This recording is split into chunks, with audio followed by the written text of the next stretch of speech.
What's up? It's time to talk about Mateta. Right. I'm paying attention. I'm on 4 hours of sleep, dude. We're working on the latest Hidden Grounds episode, the documentary series that Zealand does. You know, I just kind of help him out with it a little bit. And I've basically been hammering the script on that for the last couple of days. And zero sleep in it. If you're wondering why there have been less isms, that's why. But you know what?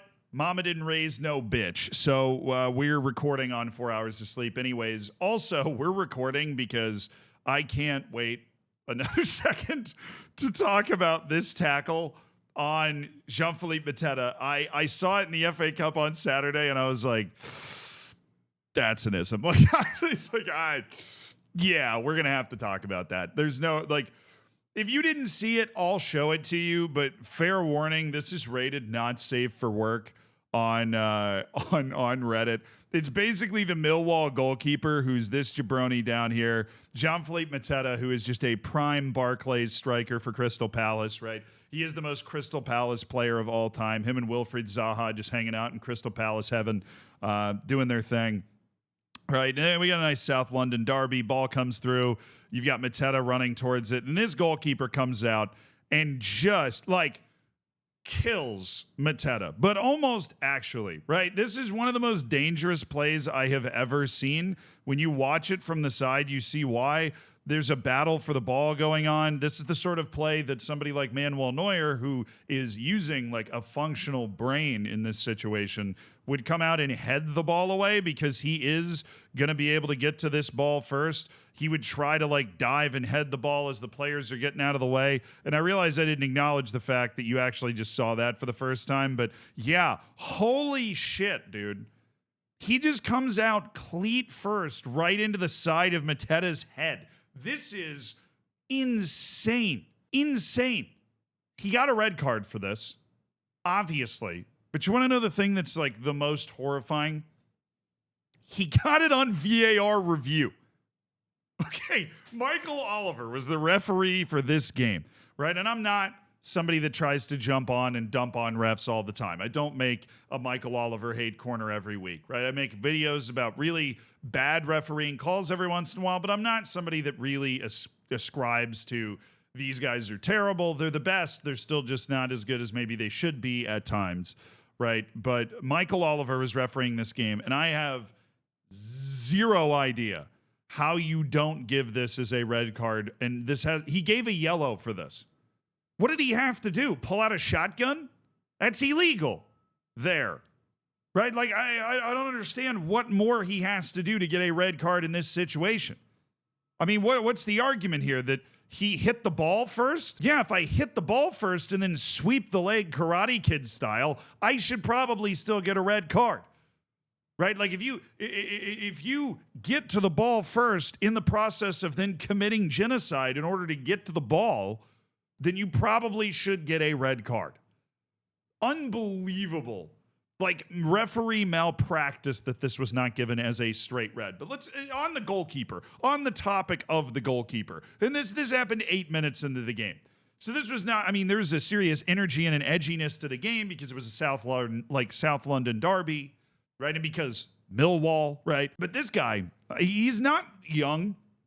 He's 30 years old, right? He's been around the block. He's from around the way. He's leaving here with something. Apparently that is it's Mateta's head that he's trying to leave with, right? Gets the red card 8 minutes into the game.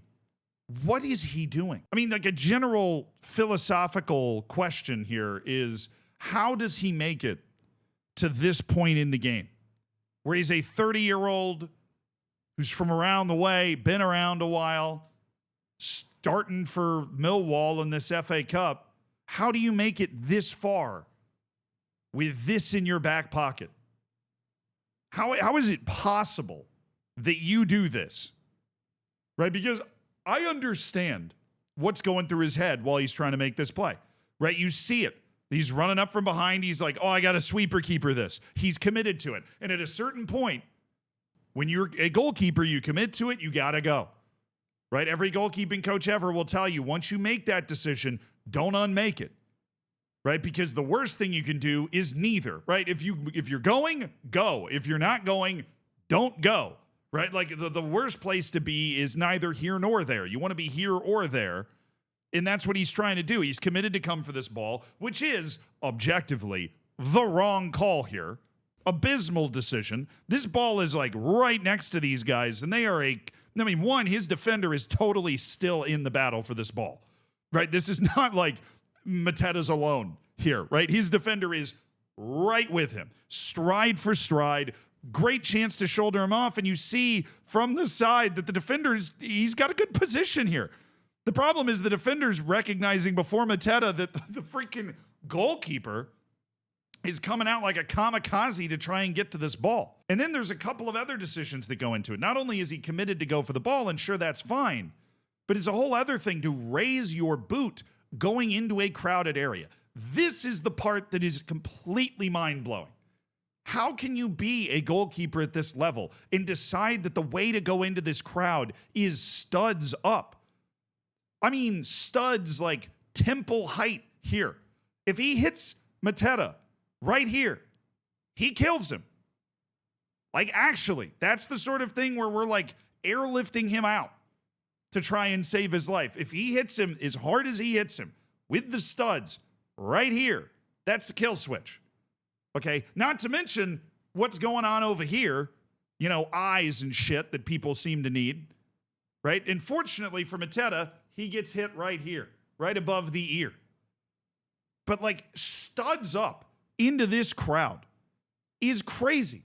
If you're a goalkeeper, one of the things you end up doing a lot of the time when you make one of these bad decisions is just put your body in there. Knee up, throw your body in sideways, put your arms like this and just jump in there. Body first. I mean, I remember being taught by a goalkeeping coach, you want to go in, knee up, right? Send a message, put a knee in somebody's back or whatever. But they never told me to put the studs in somebody's face, right? That is a completely other level, right? The only thing that possibly makes sense to me is this guy is so amped up by the atmosphere of this match, right? He's just like so fired up that he's just not even thinking right. He is in battle mode. He's in like, I'm going to do everything possible, even if it kills me, to try and get to this ball. And he accidentally nearly killed somebody else in the process. But it is mind-blowing that he got to this point. Now, there is good news, obviously, that you were probably concerned how Mateta was doing. Okay, well, as you can see in the score, the box score that I can't pull up, he was brought off after 7 minutes for Eddie Nketiah.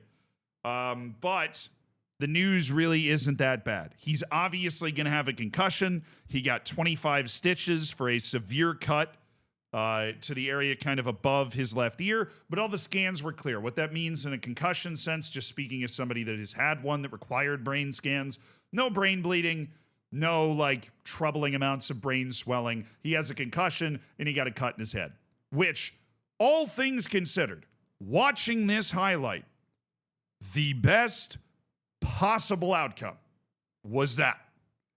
This was the best possible outcome. This should be a suspension, right? And I'm not saying he was trying to kick Mateta in the head intentionally. There is a thing like reckless endangerment. It's literally a law, right? That if you're doing something, you're not trying to knock the brains out of Mateta. You're just doing an action that makes it possible for you to knock the brains out of Mateta. You've made a string of poor decisions, a series of unfortunate events to try and knock the brains out of Mateta. And so you are in some way responsible for that. He should be suspended for a significant amount of time. I would probably be like, a month would not stun me. And if it was more than that, it would not stun me. And if it was like one match, I'd be stunned. This should be like, you just cannot in any way tolerate this sort of behavior, especially from high-level professionals that just should know better. This is not the first time he's been in this situation. And I freaking hope it's the first time he's done this.